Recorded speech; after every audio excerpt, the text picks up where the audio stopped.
I apologise 100% for hitting you with that lad. I don't know what come over me. I really don't know what come over me. You should apologise to hitting me with a ladder.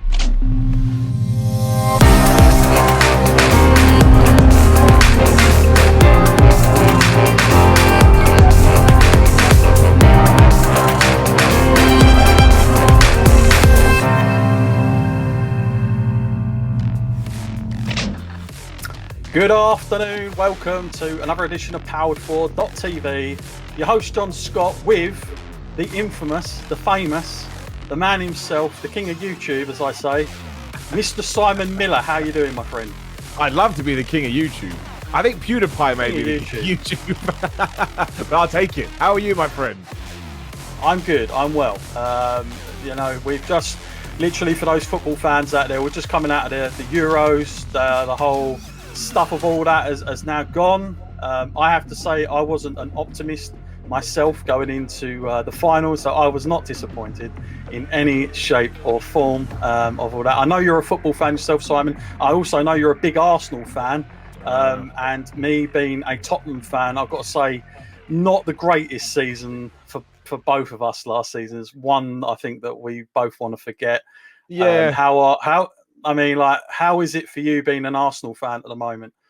Well, I mean, the thing is, I know this always annoys people when I say it, but I kind of treat football like I treat wrestling. I just want to enjoy it, right? Doesn't mean I don't get passionate about it. Doesn't mean I don't have emotions towards it. But when things go wrong, I just shrug my shoulders and go, oh, well, never mind. And that's kind of what I did with the Euros final too. Like, this just sums up what an absolute moron I am. But I just thought it was so cool we were in a final.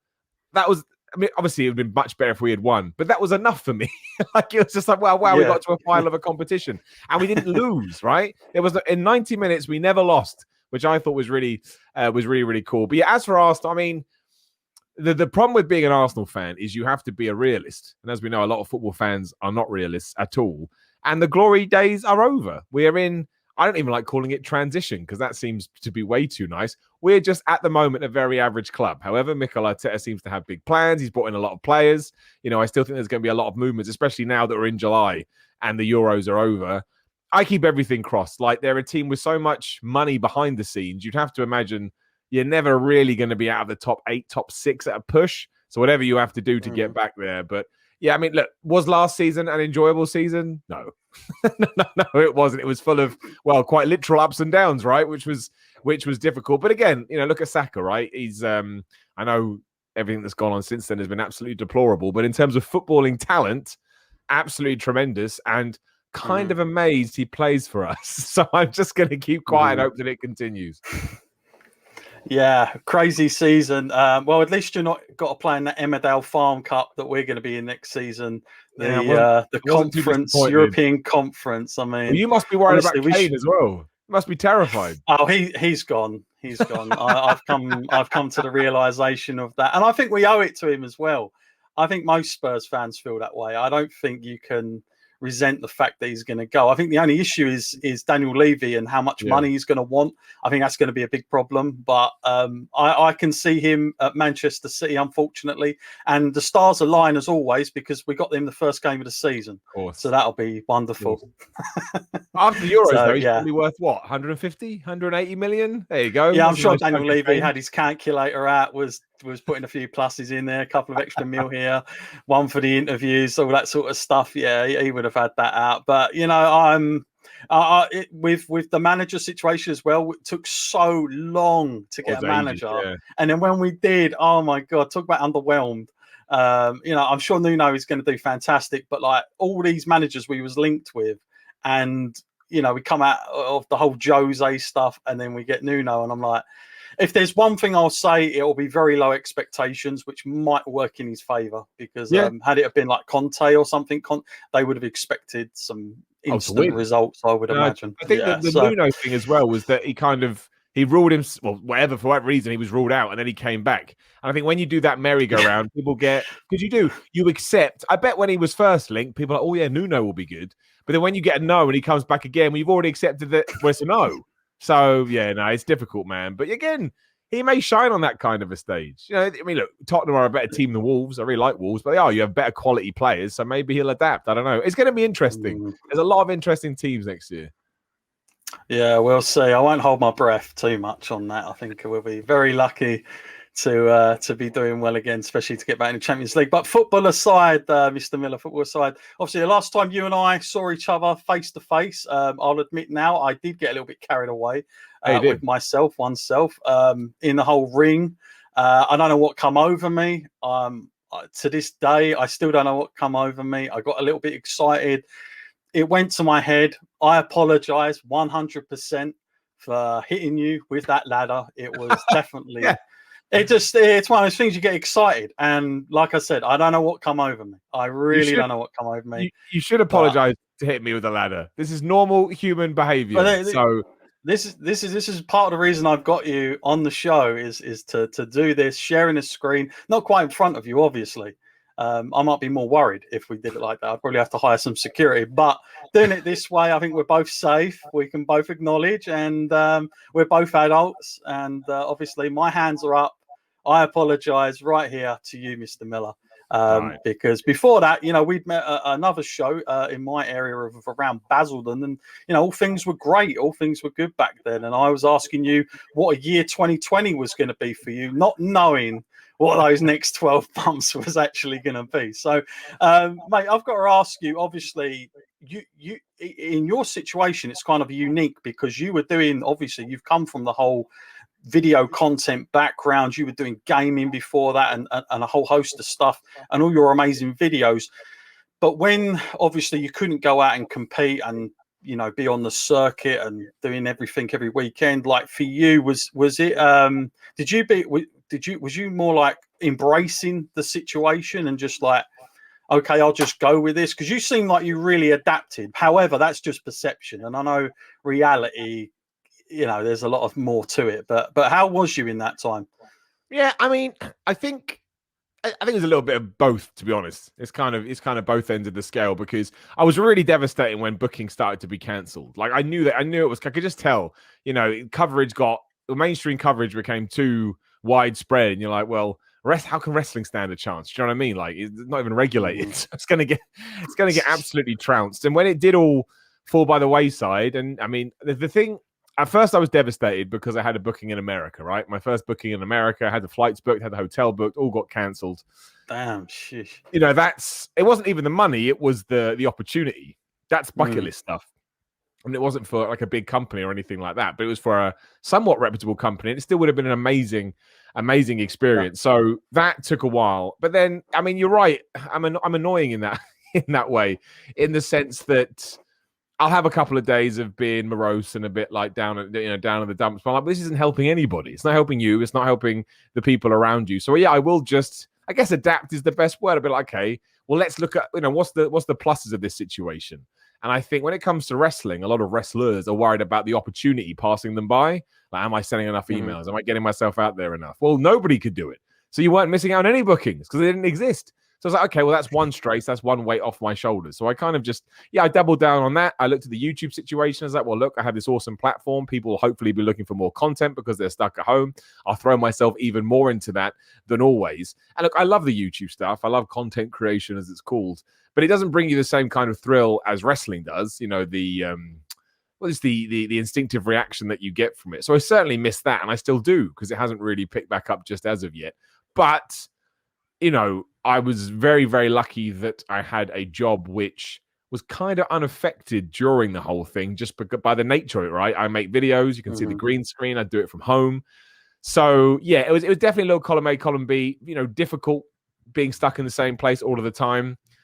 Miss going out there, like you say, and performing in front of people, especially because I did have a whole 2020 plan that by now, I thought the goal by now was to be an established... Not like it. I didn't think I was going to be the greatest wrestler ever, but to be established where, I know Miller does the YouTube stuff, but we also take him seriously as a wrestler, because you have to put the time in to get that kind of respect. And here we are, and it's probably going to have to start all over again. But that's okay. Yeah. You can't worry about these things.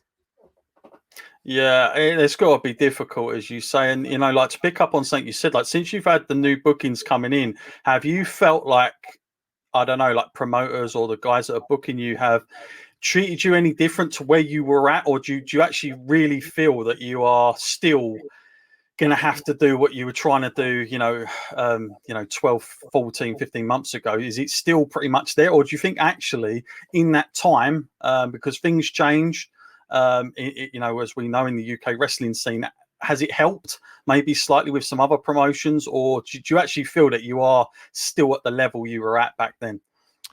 I think I have to wait and see how it plays out. Like, the cool thing is that when the green light was hit, a lot of people got in touch with me, which is also, always very flattering. It goes to show that hopefully I did a good job beforehand and they want me a part of their roster, which again is an awesome and wonderful thing to hear.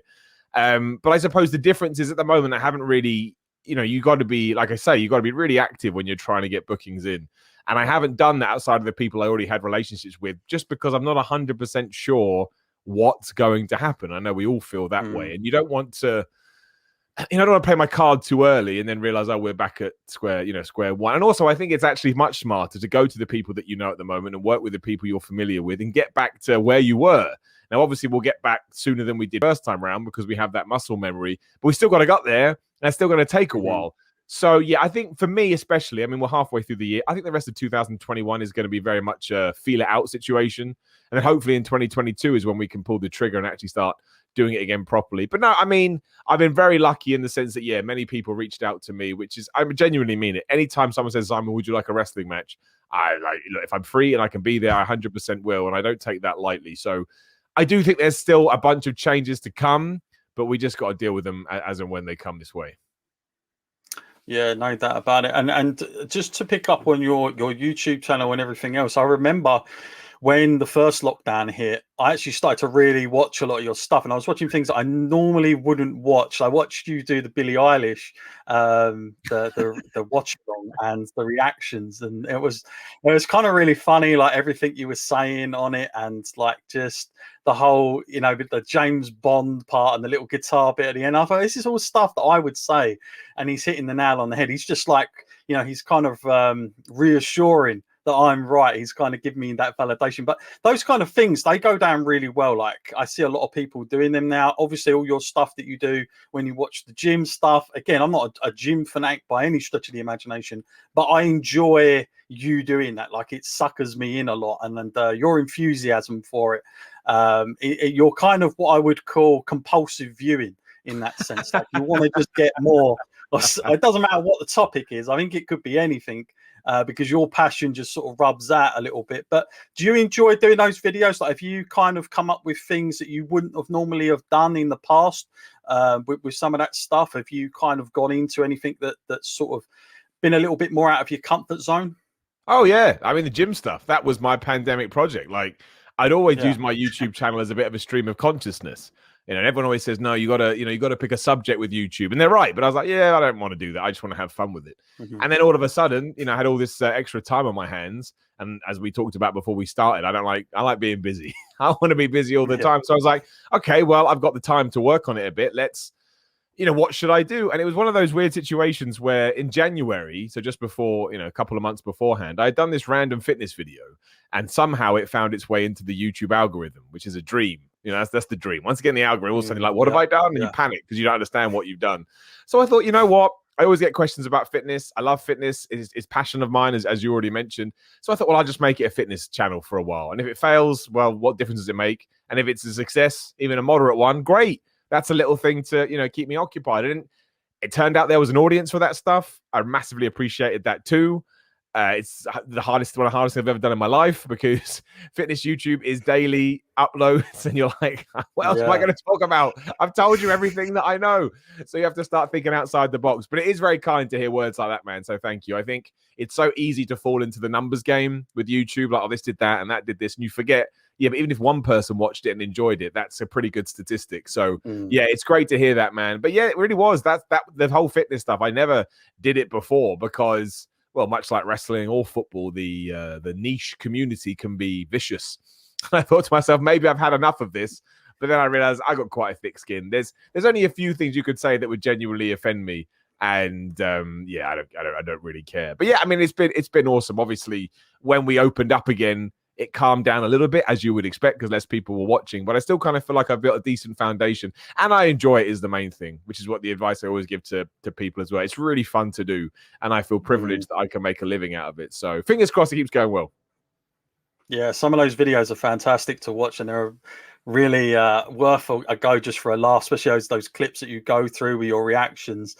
Some of that stuff is just it's like, what are they doing? Appreciate it, man. But yeah, fantastic. And I've got to say, like, obviously in this time, like, I've spoke to a lot of other podcasters that were kind of, I suppose, I don't know what you'd call them now, but they were podcasting before the pandemic, and then they all said to me, "It's a bloody nightmare. The market is just it's just so much going on, and our views are lesser because obviously it's been spread. Wrestlers aren't really doing anything, so it's like it's great in that sense because you're more likely to have more guests because most of those guys and girls are bored. So it's great, but the market becomes just like, again, it's like anyone's going everywhere. And people were saying, like, I've been here all these years, and then all of a sudden these guys have just come along.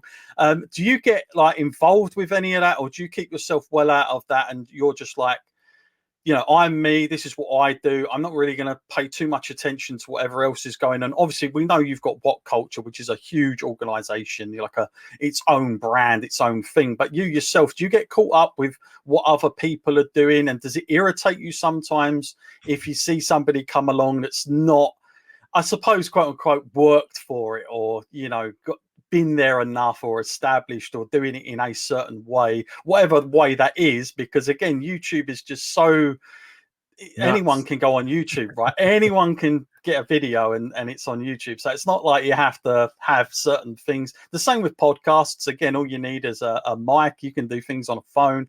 It's not crazy hard anymore. But does that irritate you, or do you just kind of, tunnel vision for yourself? I definitely keep an eye on it because I think it's important to do so. I think it's essential to know what your market, for lack of a better term, is doing. But no, it never irritates me, like, ever. If I see someone come in and just smash it, for starters, hell yeah to that person. But I always use it as motivation. Like, I never kicked down, as I've always looked up, as people say. Like, if somebody comes in and is doing something great straight away, there's a reason for that, right? And yeah, maybe they get the YouTube algorithm or whatever, but still, there's a reason people want to watch that content. So rather than sort of be annoyed by it, I think, well, how can I, what can I take from what they're doing and extrapolate that and then put it out myself? I think that's the coolest thing that you can do. So yeah, I always want to know what other people are doing because I may have missed out on something or things may have changed and I've not noticed. But no, man, I want everyone to be successful because I've seen certain other people that have been in decent positions get so just wrecked by exactly that kind of thing. The whole, they haven't paid their dues, and I do understand that to a certain degree, but it's just not how the real world works. It just, it just isn't, especially in the digital age where there's things out of our control working behind the scenes. So there was a lot of it during the pandemic, but I just thought it was great that rather than sit around, people were throwing themselves on there, doing YouTube, doing podcasts, doing whatever, TikTok videos, and hopefully making some money out of it, because that was the other terrifying thing, is that there wasn't, jobs were falling like flies. So no, like, competition wise, absolutely, you got to do that. You got to be smart. You got to treat it like a business, even though it is, kind of a job for a child. But if somebody finds success, I love it. I love people finding success. I do. I mean, I want my success too, but I want other people to kill it as well.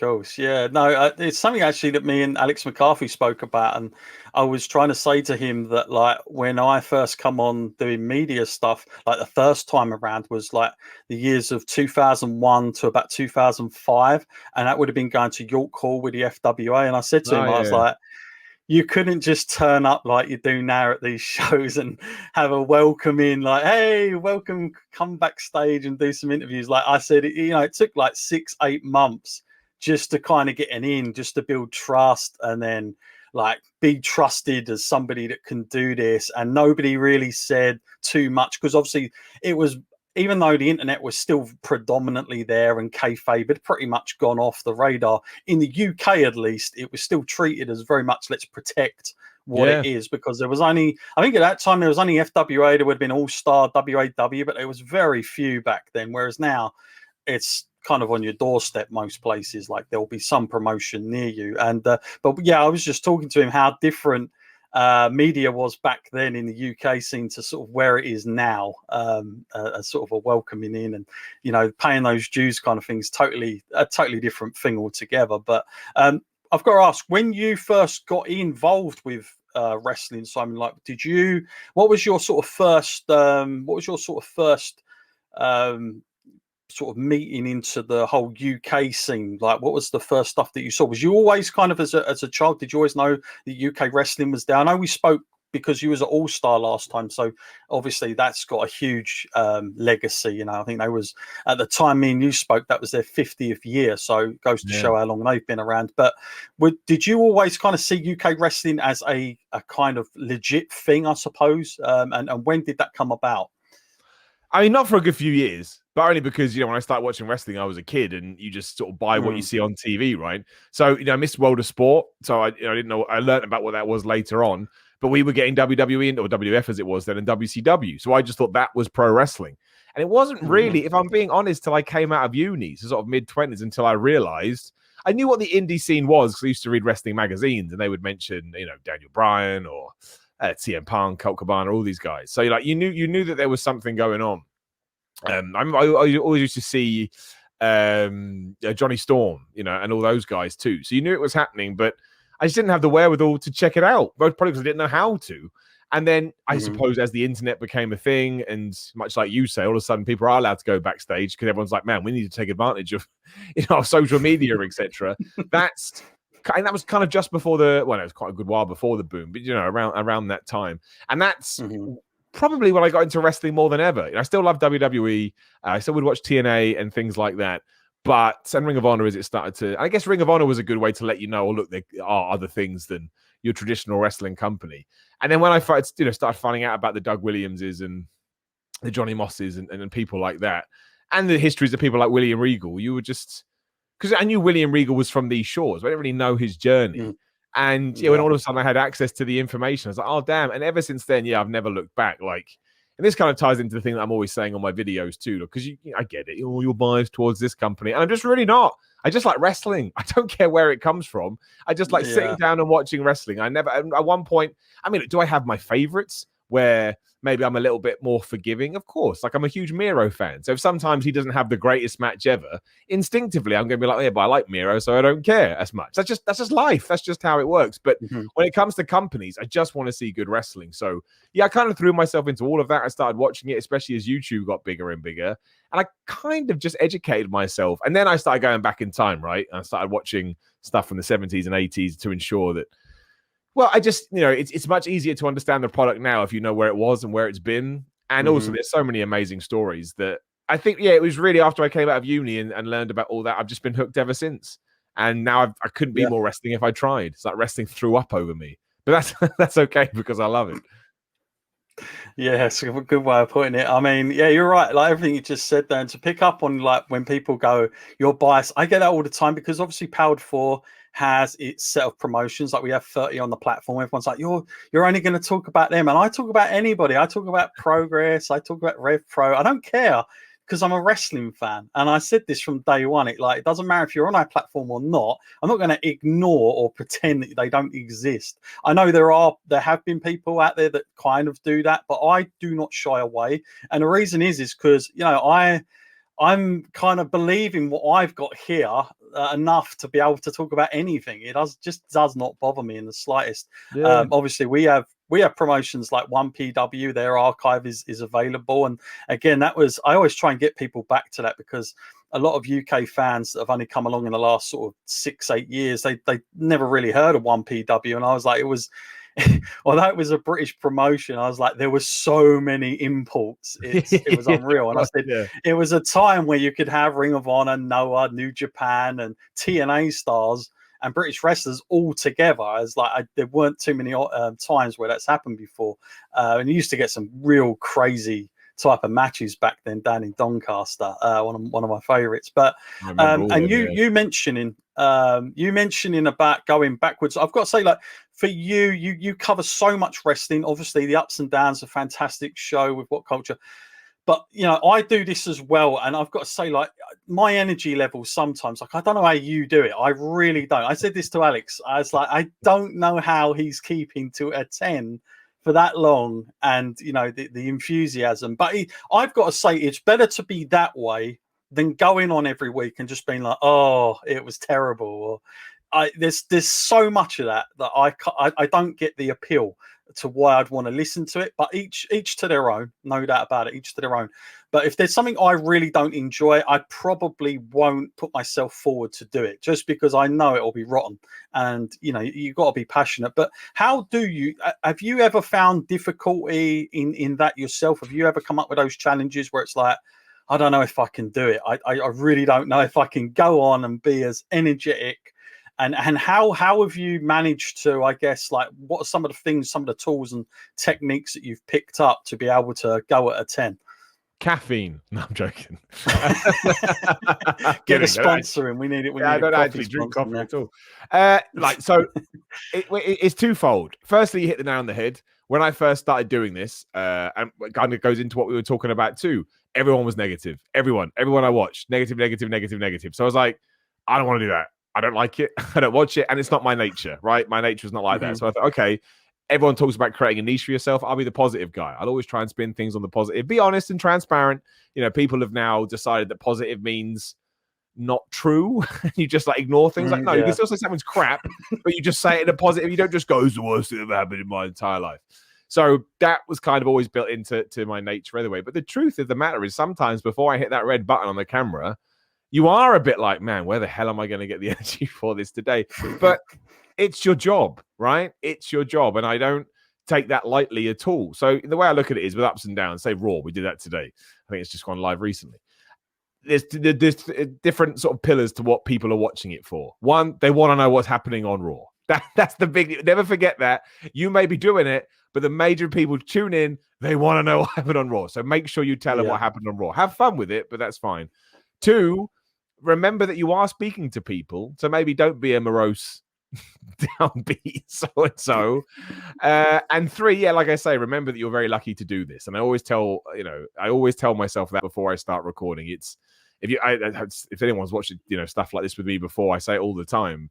But it's the best way to describe it. If you had told me when I was 13, 14, in 15 years' time, you're going to be able to, your job is going to be reviewing wrestling shows, I'd be like, what do you mean? That's not even a thing. What are you talking about? So the fact that I get to do it now, and so, there are times, I mean, there was even an incident today, sort of halfway through recording, where I just couldn't get a paragraph out. I just like, oh man, it's driving me nuts. But you clip all that out, right? You edit out and you make sure you put forward your best stuff. But yes, of course, some days it's hard. Like everybody's job is hard some days. But again, I'm in a very, very privileged position where I know even if I have to sit through the worst Raw of all time, there's a good few people out there that still want to know my opinion, whether they agree with it or whether they don't agree with it. They still invested enough. I wonder what Simon thought of that. And I think that's it's just so damn cool that I'll never take it for granted. And that ties into the performance, I suppose. I don't like performance because it makes it sound like I'm making it up and I'm not. And that's where it comes from. As a YouTuber, you got to bring the energy. So you just find it from somewhere. You may collapse afterwards and you may have to go lay down, but you find the energy and always keep your feet on the ground. I have a very, very stupid job that one day probably won't exist given how quickly the world changes. But for now, I'm going to enjoy it as much as I possibly can. That's the other thing. I enjoy it. I enjoy the fact that I do it. And hopefully that comes across in the videos. Yeah, it certainly does. It's a good point you make as well. Being positive, I just think, and also, you've got to remember, I would imagine that a majority of the people that watch the ups and downs and stuff probably don't get the time to watch Raw anyway, because it's so long now. The amount of people I've spoke to, and they say, I just listen to a podcast every week. I actually don't watch it. I just, I sit on my way into work. I'll catch up on it there. And maybe they just watch clips instead. And I get that, because the society we live in now is very much like, I'll watch it when I've got the time. It's not like it used to be, you have to watch Raw at this time. It's coming on TV. You're not going to get the opportunity to see it again, kind of thing. Because, the access. And again, there's so much wrestling. I don't remember a time where, a flat out week, especially if you include Impact as well, New Japan and everything else, it's like that's some serious dedication that you've got to have. And I can't say that. I mean, me as a kid, I don't know if I could have kept up with this. I mean, as much as I loved wrestling back then, I don't know if I could have dealt with having a network back then. I really don't. It's one of those odd things when I think about it, but you know, crazy. No, I totally get it. Like, it's right. Sometimes people message me, especially this week. Why didn't you do the Ring of Honor pay-per-view? It's like, oh, sleep. Like, I have to have some time when I don't watch wrestling. Like, but again, I love that. I love that stuff. I want to know what Simon thought about it. It's the best thing in the world. But I mean, look, the way I look at it is there too much wrestling on TV? Of course there is, 100%. But the coolest thing is you get to pick and choose what you want to watch. So there isn't, right? You can decide how much you want to watch, and it's easy for me, man. Someone gives me a paycheck to do it. Do you know what? I probably watch a lot anyway because I do just love it so much. But when someone's paying you to do it, it's no heartache for me to watch this extra wrestling show for money. Yeah, okay, I'll do it. It's fine. It's fine. Yeah. No, I get that, and it's an interesting thing. Obviously now, and I want to keep harping back to what I've got with Powered 4 here, but like the whole, just to talk about the network, and obviously it's Peacock now in the States. They've got very used to that in this new format, and very cheap as well. But since that's come around, obviously when that first got mentioned, this whole network, I was just like, this is a dream. I'll be able to watch whatever I want. I'll be sitting there for hours watching this stuff. And I've got to say that the novelty probably wore off after a couple of months. And it's all there, like every single piece of history, if you want to go back, is pretty much there. If you want to watch some old territory stuff, it's there. But it kind of, I don't know what it is, but it's like, even though it's there, if I think back to when I used to collect my VHS tapes or my DVDs, I was probably more like, I don't know, more sort of able to put one of those in and sit and want to watch that than I am just to go on the network, which is the most easiest thing, at a touch of a button on any device, and just sit and watch it. But I really don't do that. And I've spoke to so many people that have also felt the same way.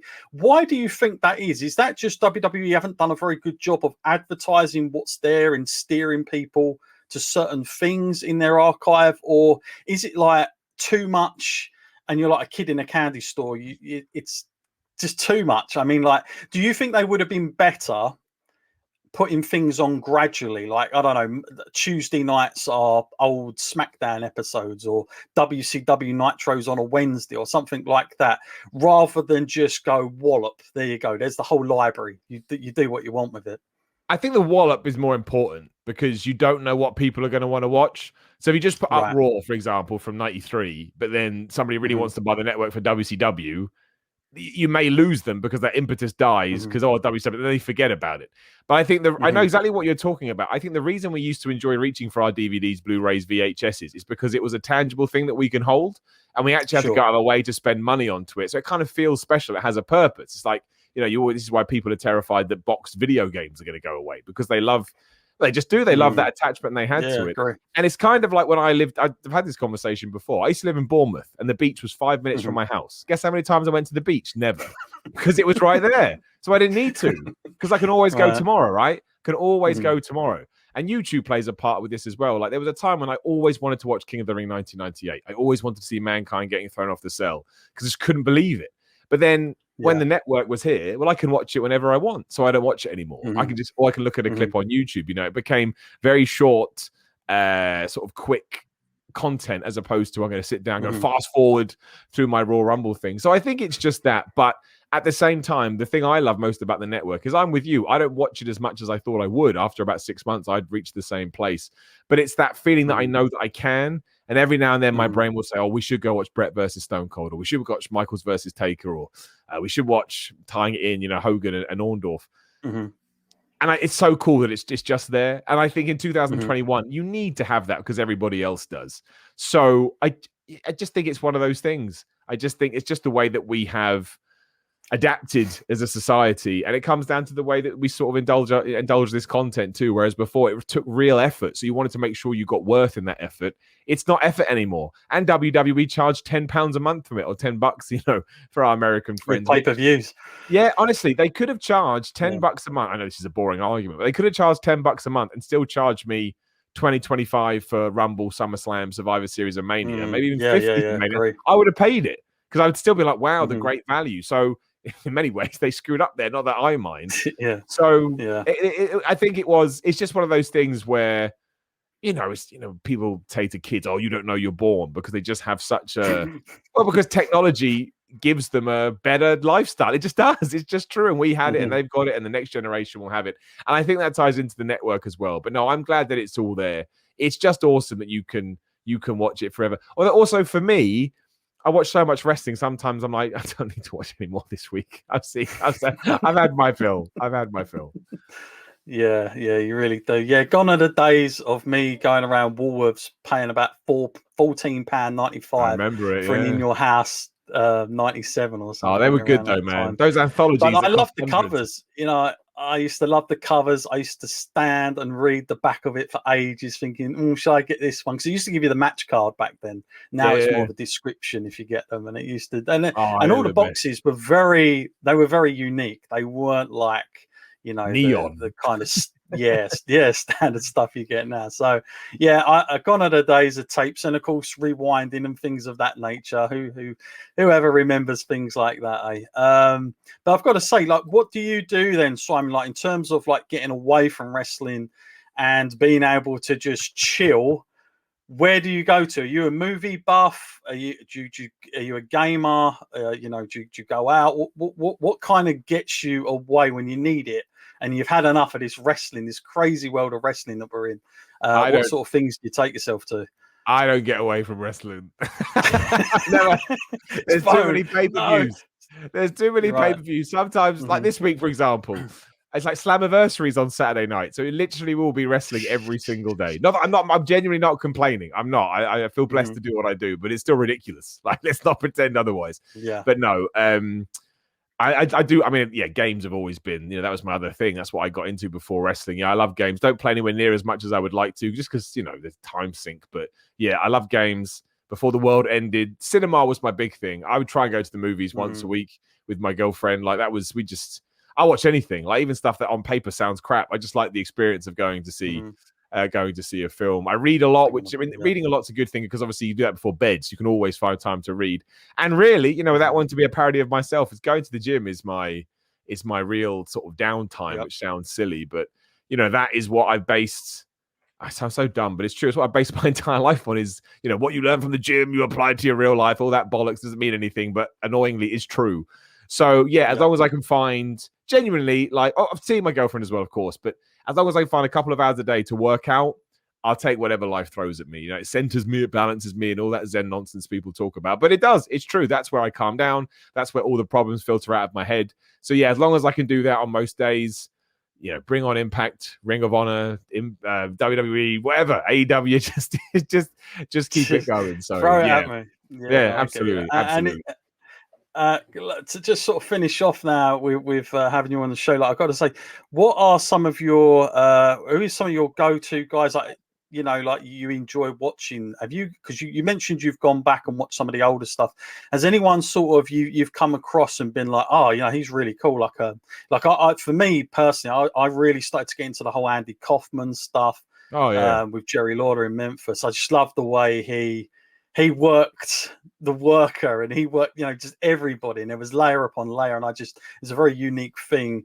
And then guys like Bruiser Brody had a really big impression on me. And, you just learn about so much of the Puerto Rico scene, just so much stuff. I always recommend that to people. If they're not happy with today's wrestling, then definitely you want to go back and check the 70s and early 80s out, because again, it's just so much stuff that people probably don't know about. And probably a lot of it gets recycled as well, in general, as it does. But has there stuff that stood out to you, like anything you've gone back on, like with angles or matches or particular wrestlers at all? It's kind of like I kind of do what you do, like, but the way I approached it was though. So you had your Sergeant Slaughters, your Ted DiBiase's, your all those guys, sort of the late 80s, early 90s that were Hacksaw Jim Duggan, that were WWFized or whatever you want to call it, larger than life superstars, but had this history that was never touched upon really, especially not when we were kids. Yeah.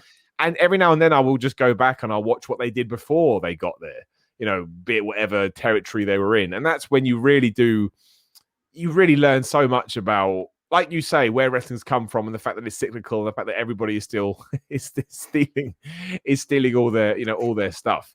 And so, yeah, usually what happens when I want to go back in the past is I pick a dude. It was Ted DiBiase recently because of the NXT stuff. And I was like, I don't really know what he did before he was the $1 Million Man. I mean, I know from a statement point of view, I can write you bullet points, but I'd never seen it. So, okay, well, I'm going to watch a bunch of Ted DiBiase stuff before he got to WWF. And it's within that when you realize, oh, no wonder he made it to the top. Because you're watching him have these, stiff, incredible, hard-hitting matches. And Ted DiBiase especially was faster than everybody. And we kind of forget about that now because the speed has gone up by about 200. But you're sort of talking sort of the early 80s. Ted DiBiase was like a cruiserweight. He moved so fast. He was so athletic. Yeah. Whereas in my head, he's just the character World Wrestling Federation guy. I mean, his matches were still great, but that's my overriding opinion.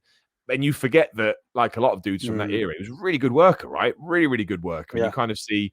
I mean, watching him as a super baby face as well, you're like, this is weird. So what's going on? Same with Hacksaw Jim Duggan. Like, he had a real mean streak to him before he ran around with a big bit of wood in his hand. Yeah, I really enjoy doing that. And also because I think I do watch a lot of wrestling, but it's presented so differently. It almost feels like you're watching something else. And I've done it with all the big guys, Arn Anderson, Ric Flair, Dusty Rhodes, of course. That's like a matter of, you have to do it. I kind of feel like if you want to be, or if you want to truly understand the foundations wrestling was built on. But it's almost like those top guys that just hang below the sort of super duper legends, where I'm like, man, I want to start going through all of these people. So like Pat Patterson, when he passed away, I did it the same, and that led me into Ray Stevens. Like I knew they were a tag team, and I knew that Ray Stevens threw a good punch. Like I knew that. But if you had said, name a Ray Stevens match, it's like, well, so I started watching them. Like, oh, flip, these guys are good, and they do throw good punches. And Jerry Lawler was the same. Like, I think for a guy that was just a commentator to me, again, when I was a child, because I didn't know any better, to watch just how popular he is in Memphis and just how beloved. You're like, wow, it's like a different person. He's huge. Oh, it's crazy. Yeah. It's almost hard to get your head around. So that's my favorite thing about wrestling from the past is the older generation and them kind of doing what we're seeing a lot of in AEW now or NXT. I get a real kick out of that. And I think it teaches you a lot too. Plus, it absolutely gives you stuff to steal. There's so much you can take. Where'd you get that from? I made it up. No, I didn't. I took it from some 70s show I saw. Yeah, no, you're spot on, and you're right. Like sometimes the perception of our old WWF characters, like Jerry Lawler, is a good example. If you only take him from WWF, you're like he's kind of this cartoon character that was had chance of Burger King thrown at him, and great one-liners. But like he's just the announcer to me. But like, yeah, he was huge. Him and Dundee and all the rest of it that he did, and Memphis just loved the guy. Like he is on. It's very hard to describe unless you've been there to Memphis and the time that I was there. He is literally a legend. I mean, everybody knows Steve Austin actually, right? The Pops, they're huge. Yeah, exactly, exactly. Yeah. It's at that level. But yeah, great times, no doubt about it. But thank you very much for taking time out and coming on to the show. It's been great to catch up and speak to you again. In this sort of time where we are, I think we can see the light at the end of the tunnel, which is the good thing. So I think I'm hoping to see people back out on the road again, which will be nice because as good as it is sharing a screen with technology and stuff like that, I do miss being in front of people. I do miss that kind of interaction, how it used to be. I suppose it'll take a bit of getting used to now, throwing a mic in someone's face, but there you go. Honestly, I was saying to someone the other day, like, so we just talk over message. I'm like, I can't have a conversation with you in real life now. We're gonna have to WhatsApp each other for like feet away. It's gonna be too weird, but no, I look forward to it as well, man. Hopefully soon. Yeah, absolutely. And for those people, obviously, I'm sure many of my guests know where to go, but tell them anyway. We know last time I spoke to you in person, you gave me the story about your handle and how you wished you'd have thought ahead in hindsight of where it would have been. But you got to stick with it now. So go on, tell us where we can go, where we can find Simon Miller. Instagram and Twitter is at Simon Miller 316. Like I say, I set my Twitter up account like 2007. Did not know what the future held, but it's all good. I am a fan, so who cares? So yeah, Simon 316. YouTube, Simon Miller, YouTube, WhatCulture Wrestling. You follow all of those things and you'll basically get a hub for all of my stuff. And I appreciate any kind of follow, any kind of interaction, good or bad. It's all fine with me. I just appreciate you being there. Absolutely. And don't forget, you can also find Simon Miller on Powered4.TV. He is on Ignition and Reach Wrestling as well. He's there, and he's also on Triumph. So he's there as well. And look forward to seeing you back out on the road itself. Good luck to everything that's coming up to you, my friend. And Thanks, man. thank you again for joining me. It's been an absolute blast, and I will see you soon. Hell yeah, you're most welcome. Appreciate it, dude. We are about the love of pro wrestling. We are the pre-match entrance and the post-match interview. We are the passion. We are the fun. We are Pete Dunne. We are the tricks, the risks, the crunching drop kicks. We are the crowd pleasers, the nail biters, and the risk takers. We are the art in the ring. We are the bright lights. We are the squared circle and the life of the fight. To re-watch our favourite wrestlers' moments. To live and breathe through the eyes of their opponents. We build the vision for you to explore here at Powered 4.